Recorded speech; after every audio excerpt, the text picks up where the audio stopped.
Hey, what is up guys, I'm KBHD here, back with a quick video that I wasn't expecting to make on something that came out today from Samsung's announcements. This phone you're looking at here kind of looks a lot like a Galaxy Note 4, I just did an impressions video on one. You might not be able to tell the difference, except that it's totally weird. This is the thing now, this is the Samsung Galaxy Note Edge. And yes, this is absolutely another one of Samsung's crazy, let's try everything phones that's actually coming to life. And to be fair, when the Galaxy Note first came out, it was another crazy experiment, but now they're everywhere. So maybe this is one of those things that looks crazy now, but, you know, might look totally normal in the future, who knows. So this is the Note Edge. It's clearly nearly identical to the Galaxy Note 4, its brother. It has all the same internal specs, all the same software, same camera, same everything, but it has some extra display hanging off the edge. And that's what they call it, the edge display or the edge screen. So here's how it works. Up front, on the front is a 5.6-inch Quad HD Super AMOLED display. It's fantastic. So again, super high pixel density here, and then curved over on the right-hand side is an additional 160 pixel wide strip of display, and that's it. That's what this phone is all about. I figured I'd show it to you guys because you're probably going to start hearing about it on the news as Samsung's crazy new curved display, but it's really not all that crazy. It already has the super high-end specs that we know are going to perform well from the Note 4, so it's really all about whether or not this awkward shape can actually help using the phone instead of hurting it. So Samsung's built in a bunch of different features into the software to work just on that strip that you can swipe between. There's sports scores, custom messages, Twitter trending topics, even an alarm clock mode that'll just show the time super dim. But what's really cool, or at least what can make this really cool, is that Samsung is giving out an SDK for developers to be able to make apps that actually use this strip. It's called the Edge Screen. There's already a bunch of settings and a bunch of things to pick from.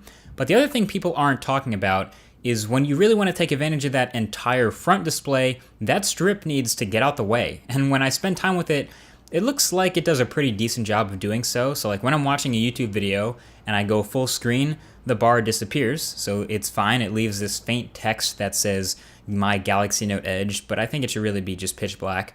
And then when I want to bring it back, I can swipe in at any time, move around between them, and when I want to go full screen again, I can just tap the video again and it goes back to full screen. So as long as it's this seamless, it seems like it will be out of my way when I don't want it. And it's actually kind of hard to tell where the flat part of the screen ends and the curved part begins because the graphics overlap so often.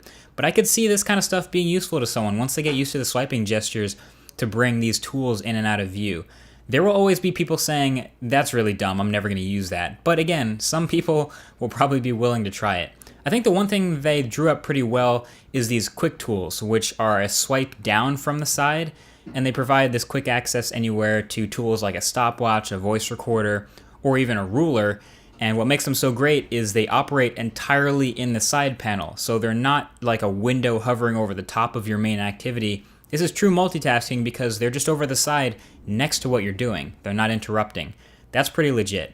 Also, it left me wondering a couple things like, which hand am I supposed to use this in? Are lefties not supposed to use this? Am I crazy for thinking this actually looks kind of cool? I don't know. I figured I would show it to you guys. It's obviously a bit of a weird experiment, but something I felt the need to get on video. If you're into the Note 4, this is something that's literally going to show up in stores alongside the Note 4 when it comes out. The only difference is going to be the edge screen and the slightly smaller 3000 milliamp hour battery, since the curve kind of takes away some space. But honestly, the one that's going to decide whether or not this succeeds or fails is you. Because it's another one of those Samsung throw it at the wall, see if it sticks experiments. So what do you think? Even after just watching videos on it, I honestly don't know how I feel. I held one, I messed around with one, I still don't know how I feel. Obviously, it has a lot of the same advantages of the Note 4 with the S Pen, the camera, huge display, aluminum. But on the other hand, it still seems really awkward and unnecessary and cumbersome. But that was only after an hour of use. So let me know your thoughts. The comment section right below that like button is always open. Thanks for watching this quick one, and stay tuned for the next, because September is just getting started. Talk to you guys later. Peace.